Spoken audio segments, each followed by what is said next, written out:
दोस्तों आज की क्लास में हम लोग अंतराल भाग का जितना सारा सब्जेक्टिव क्वेश्चन आखिर हमारे एग्जाम में पूछे जाने वाले हैं, सारे सब्जेक्टिव क्वेश्चन को मेरे दोस्तों मैं नींबू की रस की तरह निचोड़ करके लाया हूं। तो आपको मिलेगा कैसे? तो मेरे दोस्तों आप वीडियो को शुरू से लेकर अंत तक देखेंगे।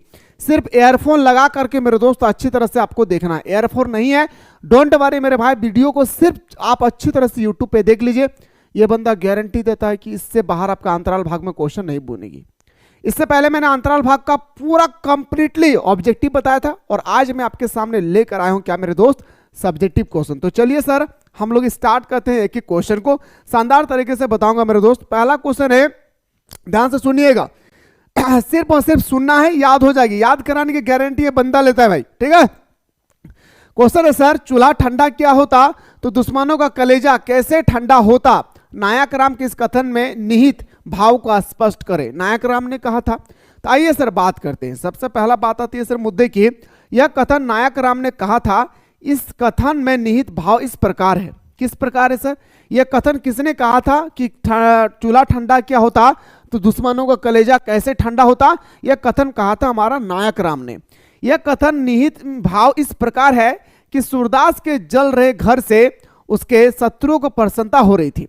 अब हमारे सूरदास जी थे, उनके झोपड़ी जल रही थी, तो सूरदास से जो दुश्मनी रखते थे, जैसे एक्चुअली मैं बोल सकता हूं हमारा भैरव, हमारा जगधर, एक्चुअली दुश्मनी नहीं थे लेकिन मान के चलते, तो वो लोग क्या करते थे मेरे दोस्तों, खुशियां मना रहे, अच्छा हुआ सूरदास का झोपड़ी जल गया। तो जगधर के पूछने पर भी आज चूल्हा ठंडा नहीं किया था।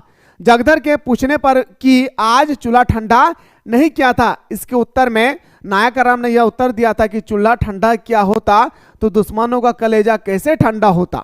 यानी कहता है कि अगर आज हम लोग कोई वहां पर खड़े कोई व्यक्ति अगर झोपड़ी को अगर जलते हुए अगर हम लोग बुता देते, अगर मान के चलिए पानी लगाकर उसको हम लोग रोक देते उस आग को, तो जो हमारा सूरदास थे उससे दुश्मनी रखने वाले लोगों का कलेजा कैसे ठंडा होता। यह हमारा नायक राम का कथन था, ठीक है। नायक राम कहना चाहता है कि इस घटना से उसके शत्रुओं को प्रसन्नता होने का असर मिल रहा है। हमारा नायक राम कहते हैं कि ये शत्रु जो हमारे सूरदास से जो शत्रु रखते हैं, जो सूरदास का शत्रु है, उसको काफी प्रसन्नता फील हो रही है।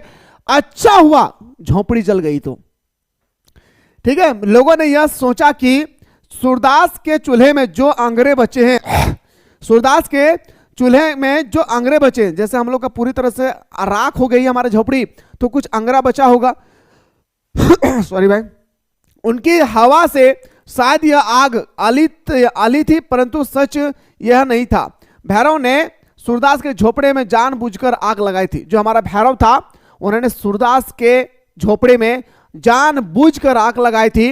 नायक राम जानता था कि आग चूल्हे की वजह से ही नहीं लगी है, किसी ने लगाई है। आग जो है चूल्हे के वजह से ही न लगी है, क्योंकि सूरदास के झोपड़ी के अंदर में एक चूल्हा था।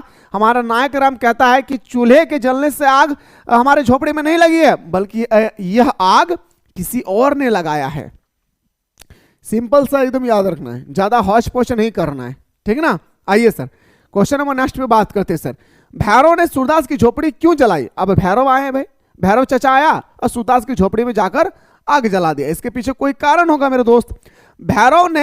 भैरव से बहुत नाराज था। भैरव जो थे सूरदास से बहुत नाराज था। जब भैरव तथा उसकी पत्नी के बीच लड़ाई हुई, अब भैरव और उसकी पत्नी के बीच में लड़ाई होना शुरू हो गया, लेकिन आपको कभी लड़ाई नहीं करना, हाँ ठीक है।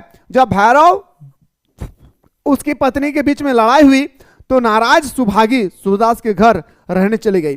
अब मेरे दोस्तों औरत जात क्या होती है कि अगर मार के डर से वो कहीं भी जाके छुप जाती है। अब जैसे ही भैरव ओ इस तरह जैसे करने लगी, बेचारी सुभागी दौड़ के जाके सूरदास की झोपड़ी में घुस गए।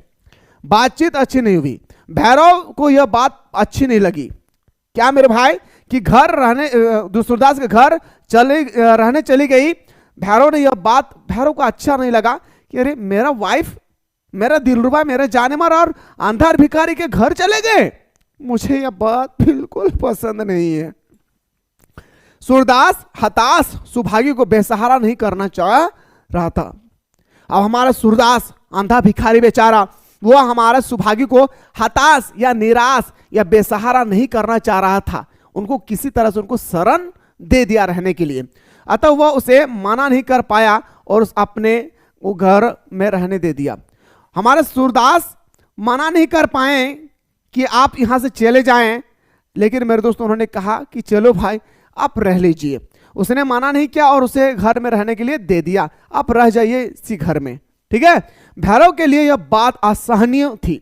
ओ बाप रे बाप, तू अंधा भिखारी के साथ अबद्ध संबंध बनाती है, चलो तुमको बुझाते अभी हम। भैरव को सूरदास का यह करना अपना अपमान लगा। अब मेरा वाइफ किसी के घर में रात बिताए, ये मेरे लिए अपमानजनक बात है। यही हुआ हमारे भैरव के साथ, अपमानजनक बात लगने लगा। ओ माय गॉड, मेरा वाइफ किसी और के घर में, और वो भी अंधा भिखारी के साथ। ये अपनापन जो था मेरे दोस्तों, वो हमें अपमान कर दिया। उसी दिन से उसने सूरदास को बदला लेने के लिए ठान लिया। अब भैरव ने उसी दिन ठान लिया कि इसकी झोपड़ी में आग लगाना ही लगाना है। इसी झोपड़ी में मुझे घुसाया मेरे वाइफ को ना, इसी झोपड़ी को आग लगाना है। ठीक है, कहता है कि वह सूरदास को सबक सिखाना चाहता था। भैरव सूरदास को सबक सिखाना चाहता था। जिस घर के दम पर उसने सुभागी को साथ रखा था, उसने उसी को जला दिया। इस तरह उसने सूरदास की झोपड़ी में आग लगा दी और अपने अपमान का बदला ले लिया। मुझे उम्मीद है मेरे दोस्त ये क्वेश्चन आप लोगों को समझ में आ गया होगा। जगधर के मन में किस तरह का ईर्ष्या भाव जगा और क्यों? अब जगधर, आग लग गया भाई, किसने लगाया आग? भैरव ने। किसके यहाँ? सूरदास के यहाँ। सूरदास के यहाँ एक पोटली था, जिस पोटली में 500 रुपया से ज्यादा था।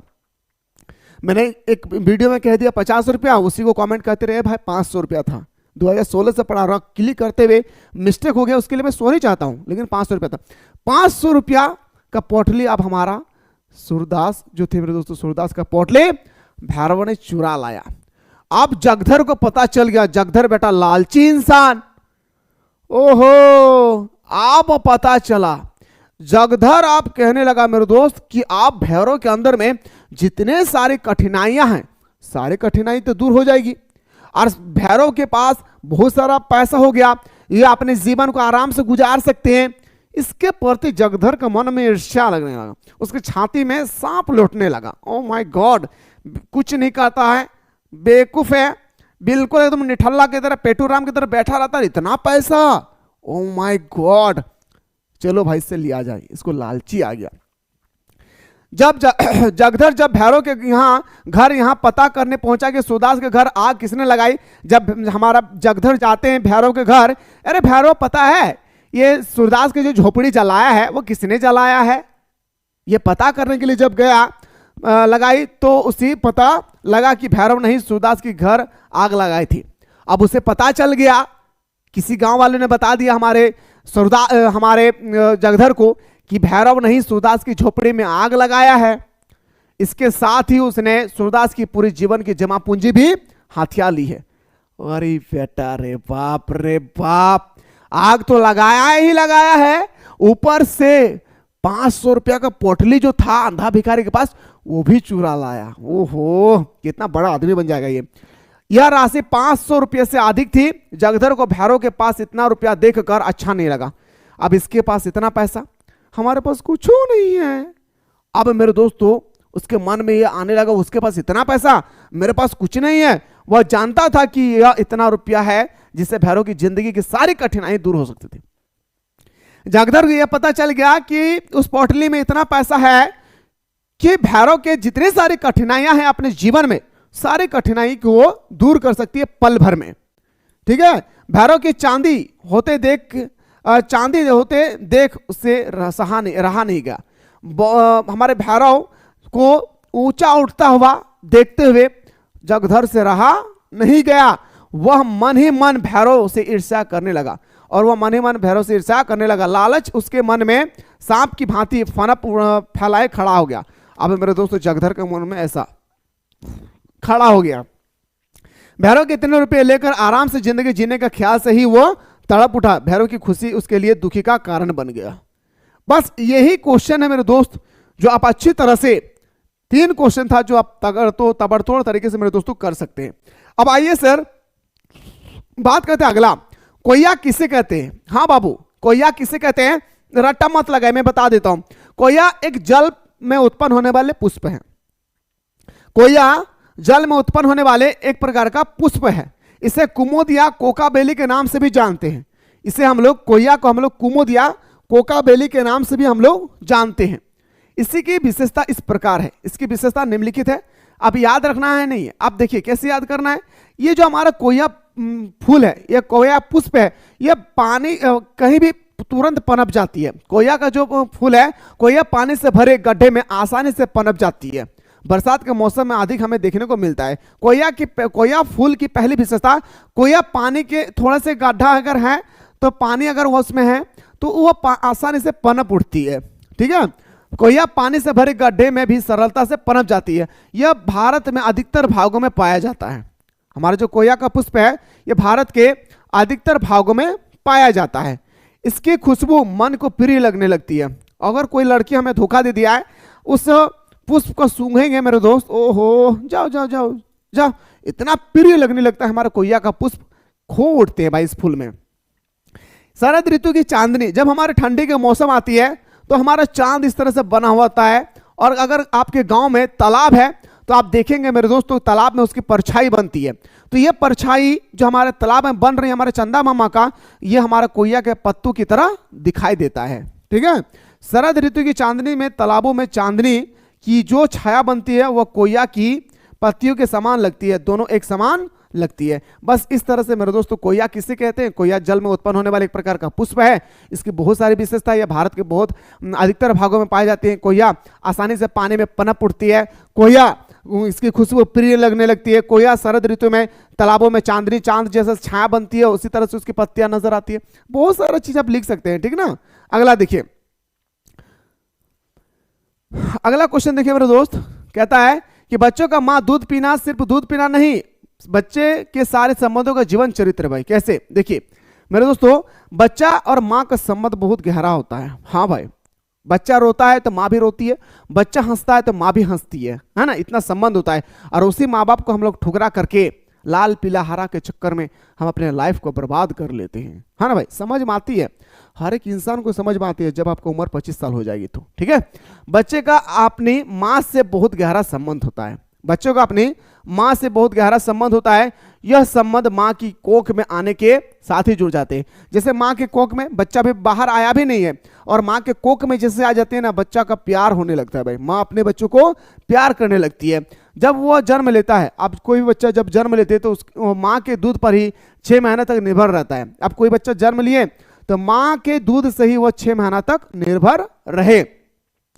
इस दूध को वह आगे 3 वर्ष तक और ग्रहण करता रहा। 6 महीना तक तो पिए ही पिए, साथ ही साथ 3 साल तक कंटिन्यू वह दूध को पीते रहे। माँ अपने बच्चों को दूध पिलाते समय अपने आंचल की छांव रखती है।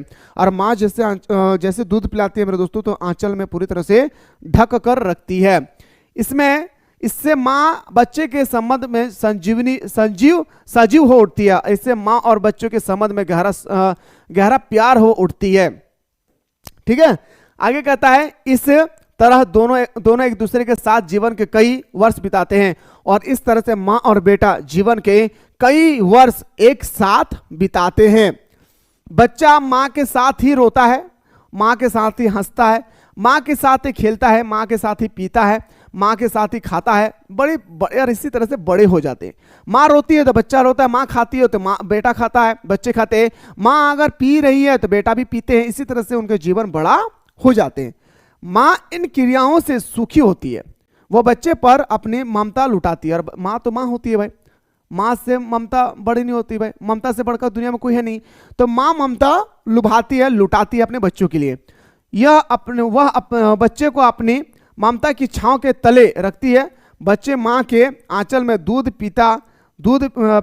पीता हुआ अपनी माँ के स्पर्श तथा गर्माहट को महसूस करती है।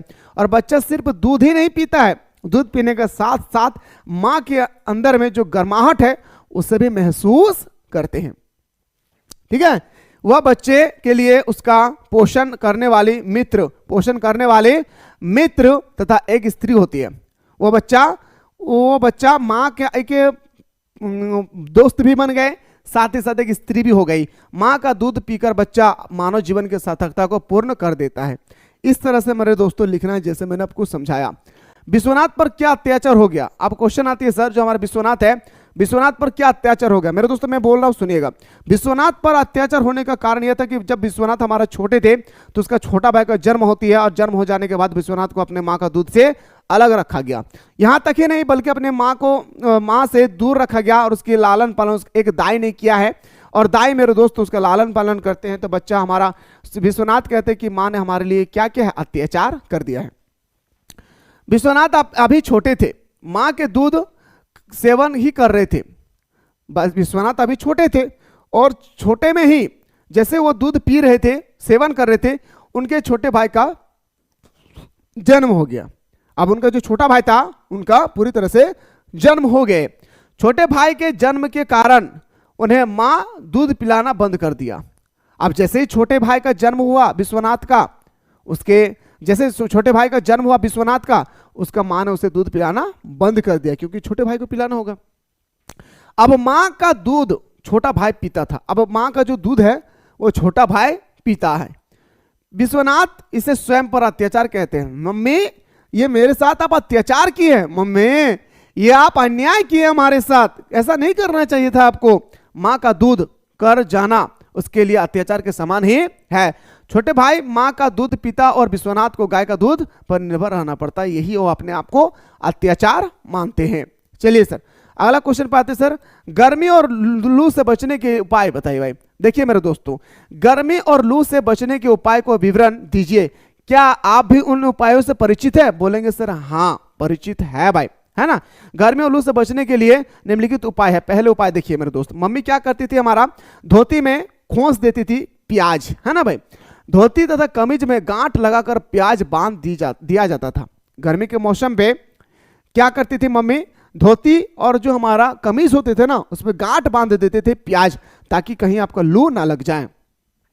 लू से बचने के लिए कच्चे आम का पन्ना पिया जाता है। अब हम सभी को पता है कि लू से बचने के लिए कच्चा आम का पन्ना हम लोग पीते हैं। कच्चे आम को भुना जाता है। अब जो हमारा कच्चा आम है वो पूरी तरह से क्या जाता है मेरे दोस्तों, भुना जाता है। क्या किया जाता है, भुना जाता था। गुड़ तथा चीनी के साथ उसका शरबत पिया जाता था। अब कच्चे आम को भून दिए, भूनने के बाद थोड़ा सा गुड़ दिए, थोड़ा सा चीनी दिए और उसको शरबत बनाए और मेरे दोस्तों पीने लगे। या तो उसको हम लोग अपने शरीर में लेपने लगे, शरीर में लगा लिए, और जब नहाते हैं तब थोड़ा थोड़ा हम लोग सर में भी लगा लेते हैं। इससे हमें लू से बचाया जा सकता था। ठीक है, अगला है सर कि कच्चे आम भूनकर या उबालकर सिर भी धोया जाता था।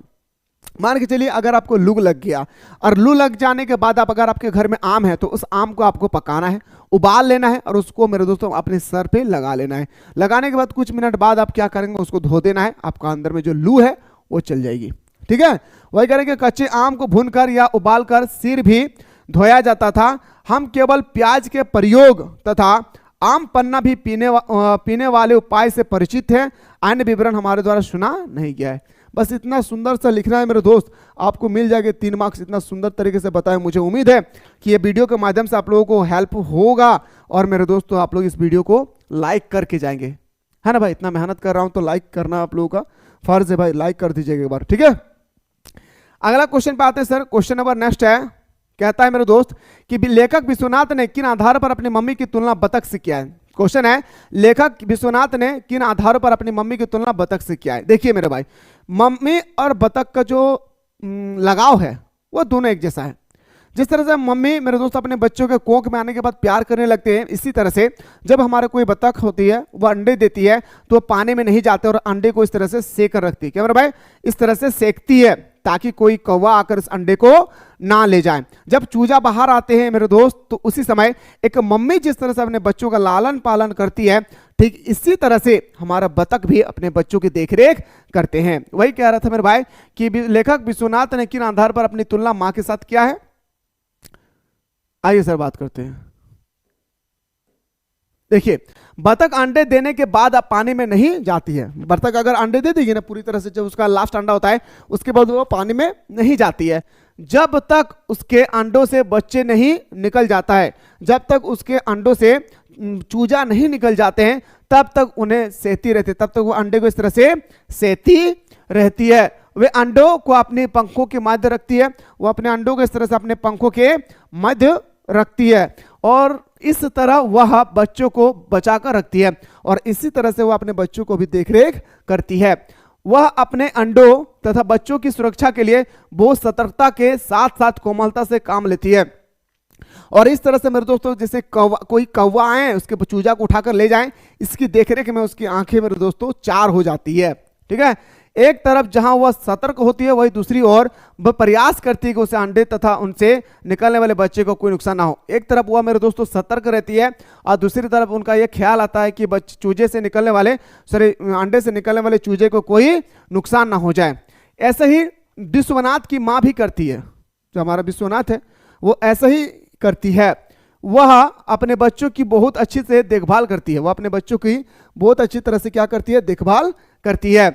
वह उसे दूध पिलाती है, विश्वनाथ जो थे मेरे भाई उसके मम्मी बच्चों को दूध पिलाती है, अपने साथ सुलाती है, उसका हर कार्य करती है। बच्चे पाखना करते हैं तो उसको भी धोते हैं, बच्चे टॉयलेट करते हैं तो उसको भी धोते हैं, है ना। इसी कारण लेखक विश्वनाथ ने अपनी माँ की तुलना बतख से किया है। मुझे उम्मीद है मेरे दोस्त कि आप लोगों को शानदार तरीके से सारे क्वेश्चन को समझ में आ रहा होगा। ठीक है, मैं एक निबंध सेक्शन लेकर आ रहा हूं, तो निबंध सेक्शन को वेट कीजिएगा। ठीक है, चलिए सर अगला क्वेश्चन पे आते हैं सर। क्वेश्चन नंबर नेक्स्ट, फूल केवल गंध ही नहीं देता बल्कि मेरे दोस्तों दवा का भी काम करते हैं। आपसे पूछा गया कैसे। देखिए, लोगों का मानना है कि फूल अपने रंग तथा गंध के कारण ही पहचाने जाते हैं। हम लोग यही तो जानते हैं भाई, बचपना से तो हम लोग यही जानते हैं कि अगर कोई फूल है, गुलाब का फूल है ना भाई, तो समझिए देने आज समझ जा रहे हैं ना भाई, समझने वाला आप लोग हैं। वही कह रहा है मेरे दोस्त कि लोगों का मानना है कि फूल केवल सुगंध और हमारा जो सुगंध और जो हमारा होती है फूल होते हैं मेरे भाई, सुगंध के कारण ही पहचाने जाते हैं और रंग के कारण, गंध और रंग के कारण ही पहचाने जाते हैं। लेखक कई बात को नकारता है। लेखक इस बात को नकारता है, बोलो नहीं भाई, फूल केवल ना सूंघने और रंग से पहचाना नहीं जाता है बल्कि वह गंध ही महत्व को स्वीकार करता है, वह गंध की महत्व को स्वीकार करता है। लेकिन वह यह भी कहता है, वह मानता है कि हाँ पुष्प हमें गंध देती है, लेकिन मैं मान रहा हूं, लेकिन यह भी कहता है कि फूल केवल गंध ही नहीं देता बल्कि वह दवा का भी काम करते हैं। हमारा लेखक कहता है कि यह फूल केवल गंध ही नहीं देता बल्कि यह दवा का भी काम करता है। वह भरभंडा नामक फूल का वर्णन करता है। जब नया नया बारिश होती है तो मम्मी तालाब में नहाने के लिए मना करती है। क्यों? क्योंकि पता है आंख ऊट आता है। आंख जो उठता है मतलब समझ में देहाती भाषा में, हाँ आंख ऊट आते हैं, जिससे मेरे दोस्त हमारे आंख सुबह सुबह खुलती नहीं है ना। तो उसी समय भरभंडा नमक का पुष्प जो होती है उसका रस निचोड़ करके दिए जाते तो खुल जाता है। ठीक है, वह भरभंडा नामक फूल का वर्णन करता है। इस फूल से निकलने वाला दूध आंखें आने पर दवा का काम करता है। इसे आंख में निचोड़ देने से आंख की बीमारी सही हो जाता है। इसे आंख में निचोड़ देने से आंख की सारी बीमारियां दूर हो जाती है। नीम के फूल चेचक के मरीज में काम आता है। बिल्कुल सही बात है, नीम का जो फूल होती है वो चेचक के मरीज के लिए काम आता है ना भाई। ठीक है, बेर के फूलों को सूंघने, बेर के फूल को अगर आपके ततैया का डंक है आपके बॉडी में, तो मेरे दोस्तों बैर के फूल को अगर उस व्यक्ति को सुखा देंगे तो उस व्यक्ति के अंदर में जितने भी ततैया का डंक है सारे डंक क्या होगी, झड़ जाएगी। इस तरह से मेरे दोस्तों हमारा लेखक बताता है कि फूल केवल गंध ही नहीं देता बल्कि दवा का भी काम करते हैं। अगला है सर क्वेश्चन नंबर नेक्स्ट पे आते हैं सर। क्वेश्चन नंबर नेक्स्ट आपकी स्क्रीन पे है कि ऐसी कौन सी स्मृति है जिसके साथ लेखक को मृत्यु का बोध अजीब होती है। ये क्वेश्चन आपको नहीं देखना है भाई, ये क्वेश्चन आप लोगों को नहीं देखना है। अब आते हैं सर क्या मेरे दोस्त नेक्स्ट क्वेश्चन, मलवा में जब सब जगह बरसात की झड़ी लग रही थी तब मलवा के जनजीवन पर इसका क्या असर पड़ता है।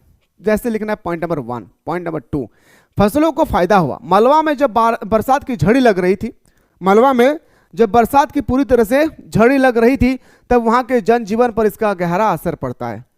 जब मलवा में बरसात की झड़ी लग रही थी मतलब बारिश से बारिश हो रही थी, उस समय वहां के जो जनजीवन थी उस पर काफी प्रभाव पड़ा। वहां के किसानों की फसलें अधिक पानी के कारण खराब हो जाती है। वहां के किसानों ने जो फसल लगाई थी अत्यधिक पानी होने के कारण पूरी तरह से फसल बर्बाद हो जाता है, खराब हो जाती है। लेकिन आगे की फसल के लिए पर्याप्त मात्रा में सिंचाई के लिए पानी जमा हो जाती है। और लेकिन आगे की सिंचाई के लिए, इस साल बर्बाद हो गया, लेकिन आगे की सिंचाई के लिए हमें आसानी से पानी मिल जाएगी, जिससे गेहूं और चने बाजरे की फसल अच्छी होती है। आवागमन को परेशानी, आवागमन अगर बारिश ज्यादा से ज्यादा होगी ना तो लोग यात्रा नहीं कर पाएंगे, और यात्रा नहीं कर पाएंगे तो बिजनेस चलेगा नहीं। वही कह रहे हैं कि मलवा में होने वाली भारी बरसात के कारण यहाँ के आम लोगों को आने जाने में काफी परेशानी हुई। नदी में पानी का जलस्तर बढ़ जाने से कई बार पुल टूट गया है। नदी में अगर ज्यादा से ज्यादा पानी आ जाती है ना, नदी में ज्यादा से ज्यादा पानी भर आती है, तो कई बार मेरे दोस्तों ऐसा भी नजर आया है हमारे मलवा में कि पानी के कारण हमारा पुल भी टूट गया है। रास्ते में जगह जगह पानी भर जाता है, जिससे आने जाने वाली मुश्किलों का सामना करना पड़ता है। अब रास्ते में जगह जगह पानी भर जाते हैं, जिस कारण से मेरे दोस्तों हमारे यात्रियों का काफी मुश्किलों का सामना करना पड़ रहा था। ऐसा ही लिखना है कि मलवा में जब सब जगह बरसात की झड़ी लग रही थी तब मलवा के जनजीवन पर क्या असर पड़ा, बताएंगे असर अच्छा नहीं पड़ा, लेकिन आने वाले दिन के लिए असर अच्छा ही पड़ा था। आइए सर बात करते हैं अगला क्वेश्चन पे। अब मलवा में वैसा पानी नहीं गिरता है जैसे पहले गिरा करता था, इसका क्या कारण है? मलवा में अब वैसा पानी नहीं गिरा करता है जैसे पहले गिरा करता था। देखिए मेरे भाई, अब मलवा में वैसा पानी नहीं गिरता है जैसे पहले गिरा करता था। इसका मुख्य कारण औद्योगिक विकास है। जैसे मैं बता रहा हूं आपको वैसे ही लिखना है, D2। ठीक है, कहता है कि अब मलवा में वैसा पानी नहीं गिरता है जैसे पानी गिरा करता था। इसका मुख्य कारण औद्योगिक विकास है। ज्यादा से ज्यादा फैक्ट्री लगाएंगे तो पेड़ों को काटना पड़ेगा, पेड़ को काटेंगे तो बारिश से नहीं होगी, है ना। वही कह रहा है कि आज मलवा की ही नहीं अन्य प्रदेश की भी समस्या है। आज मलवा में ही समस्या ये नहीं है कि बारिश नहीं हो रही है, बल्कि ये पूरे विश्व की समस्या है कि बारिश नहीं हो पा रही है। ठीक है, ऋतु चक्र का असमान बदलाव हो गया है। ऋतु चक्र, जिस समय मानसून आना चाहिए उस समय मानसून भी नहीं आ रही है, जिस समय ठंडी घुस जाना चाहिए उस समय गर्मी भी लग रही है। ये मौसम का क्या हो रहा है भाई? मौसम का असमान बदलाव होना। वर्षा, शरद तथा ग्रीष्म सभी ऋतुओं के समय चक्र में परिवर्तन हो गया। बेमौसम बरसात होने से मानसून कम होती है। अब जिस समय बारिश होना चाहिए उस समय बारिश नहीं होगी, जिस समय बारिश नहीं हो पाती है उस समय बारिश हो जाती है, तो हमारा मानसून लेट से ही आती है तथा देर से आता है। औद्योगिकरण के कारण वायुमंडल में प्रदूषण बढ़ रहा है। अब दिन प्रतिदिन हम फैक्ट्री की संख्या बढ़ाएंगे, दिन प्रतिदिन फैक्ट्रियों की संख्या अगर बढ़ाएंगे तो कहीं ना कहीं हमारे वातावरण में क्या होगी? प्रदूषण होगा। हमारे पर्यावरण पूरी तरह से क्या होगी? प्रदूषण होगी, है ना। इससे प्रकृति के नियम टूट रहे हैं। हम वातावरण को हानि पहुंचा रहे हैं, फैक्ट्री को बसा के हम वातावरण को हानि पहुंचा रहे हैं। ठीक है, तापमान भी दिनों दिन बढ़ता जा रहा है, और जो हमारा तापमान है वह दिनों दिन बढ़ता जा रहा है, जिसके कारण वायुमंडल में नमी की कमी आ गई, नमी की कमी आ गई। वनों को काटा जा रहा है, हम लोग वन को भी दिन प्रतिदिन काट रहे हैं, तथा कारखानों की वृद्धि से वर्षा को ही नहीं गर्मी और सर्दी की ऋतु को भी परिवर्तन कर दिया। याद रखो, वर्षा के कारखानों की वृद्धि से सिर्फ वर्षा ऋतु में परिवर्तन नहीं आया, बल्कि मेरे दोस्त याद रखना है कि गर्मी और सर्दी की मौसम को भी चेंज कर दिया। इस तरह से लिखना है। अब मलबा में वैसा पानी नहीं गिरता था पहले जैसे गिरा करता था। अगला क्वेश्चन आते सर, हमारा ये क्वेश्चन आपके पेपर में आ रही है आज, हाँ लिख के रख ले। हमारा आज के इंजीनियर ऐसा क्यों समझते हैं कि वे पानी का प्रबंध जानते थे और पहले जमाने के लोग नहीं? आज के हमारे इंजीनियर कह रहे हैं ना कि पहले के जो लोग थे ना वो पानी का प्रबंध नहीं जानते थे, पानी को कैसे रोक कर रखता था ये नहीं जानता था। गलत बोल रहे हैं ना भाई। आज के इंजीनियर पश्चात शिक्षा प्रणाली को पज है। आज के जो हमारे इंजीनियर है वो शिक्षा के माध्यम से ही वो इंजीनियर बना है। यूरोप और अमेरिका, चीन के लोग समझते हैं कि भारत एक पिछड़ी और जंगली देश है। यूरोप लीजिए, अमेरिका लीजिए और चीन को लीजिए, इन तीनों देश समझते हैं कि भारत एक पिछड़ा देश है और एक जंगली देश है। उसे उन्होंने ही सभ्यता बनाया और कहता है कि ये जो भारत बसा है ना ये हमारे दम पे बसी है ना। यूरोप में आधुनिक परिवर्तन का आधार पुनर्जागरण काल से ही माना जाता है। यूरोप में जो आधुनिक परिवर्तन मतलब बड़े बड़े फैक्ट्री का लगाना ये पुनर्जागरण काल से ही माना जा रहा है। इसके बाद यूरोप में नई विचारधारा फैली और ब्रिटेन में औद्योगिक क्रांति हुई। अब हमारे यूरोप में नई विचारधारा फैली और हमारा जो अमेरिका है, हमारा अमेरिका या ब्रिटेन में औद्योगिक क्रांति आया। आज के इंजीनियर को जो ज्ञान मिला है, आज हमारे इंजीनियर को जो पढ़ करके ज्ञान मिला है उससे उसमें यह बात भी शामिल है कि उनको यही पता है कि वर्तमान सभ्यता और विकास की ओर ही देन है। कहता है कि मेरे दोस्तों उनको यही पता है कि वर्तमान सभ्यता और विकास यूरोप का ही देन है, जबकि यूरोप का देन नहीं है। ठीक है, भारत के प्राचीन सभ्यता के बारे में उसको पता नहीं है। भारत कितना पुराना देश है ये यूरोप कॉन्टिनेंट के लोगों को पता नहीं है, यूरोप कॉन्टिनेंट के देशों को पता नहीं है। भारत के प्राचीन सभ्यता के बारे में उसको पता नहीं है। उनको यह पता नहीं है कि महाराजा विक्रमादित्य, राजा भोज तथा राजा मुझ जब भारत में शासन करते थे तब यूरोप के पुनर्जागरण का कुछ आता पता नहीं था। अब कैसे मैं समझाऊं कि हमारा राजा विक्रमादित्य, राजा भोज, राजा मोज जब हमारे शासन कर रहे थे भारत में तब यूरोप में पुनर्जागरण का आता पता नहीं था, और आज कहता है कि भारत का सभ्यता हम लोग बसाए हैं। मार दो तमाचा अमेरिका और यूरोप को। इन शासकों ने मालवा में तालाब खुदवाए। इन शासकों ने, राजा भोज, राजा मूज और विक्रमादित्य ने हमारे मालवा में तालाब खुदवाए, कुएं का बावड़ी बनाए, बरसात के पानी को सुरक्षित रखने की व्यवस्था की थी। और आज के लोग कहते हैं कि पहले जमाने के इंजीनियर कुछ नहीं जानते हैं। पागल हो गया है। वे जानते थे कि इस प्रकार गर्मी में पानी की कमी की समस्या का समाधान किया जा सकता है, और हमारे पुराने जमाने के बड़े बड़े लोग जानते थे कि हम पानी को रोक के रखेंगे तो गर्मी में पानी के समाधान कर सकते हैं। तो इस तरह से मेरे दोस्तों आप इस क्वेश्चन का आंसर कर सकते हैं। ठीक है, जो शानदार तरीके से मैंने बताया। इस क्वेश्चन को आप लोग थोड़ा सा स्क्रीनशॉट ले लीजिएगा। हमारे आज की सभ्यता नदी और अपने गंदे पानी की बना रही है, नाले बना रही है। इसको स्क्रीनशॉट कर लीजिए और एक बार पढ़ लीजिएगा, वीडियो काफी लॉन्ग हो गई है। ये क्वेश्चन आप कर लीजिए भाई, ये मोस्ट इंपोर्टेंट है। इसको भी स्क्रीनशॉट ले लीजिए, मैं हट जा रहा हूं, और अच्छी तरह से एक बार देख लीजिएगा। ठीक है, ये क्वेश्चन धरती का वातावरण गर्म क्यों हो रहा है, इससे यूरोप और अमेरिका की भूमिका। ये क्वेश्चन 100% आपके पेपर में आ जा रहा है। हाँ, इसको याद रखना, स्क्रीनशॉट ले लीजिए। स्क्रीनशॉट में बोल रहा हूं कि ले लीजिए इसको। ठीक है, बाकी हम लोग बात करते हैं प्री बोर्ड में जो क्वेश्चन पूछा गया है, सारा वो क्वेश्चन मैं आप लोगों को करवाने के लिए तैयार हूं। बात करता हूं नेक्स्ट वीडियो में।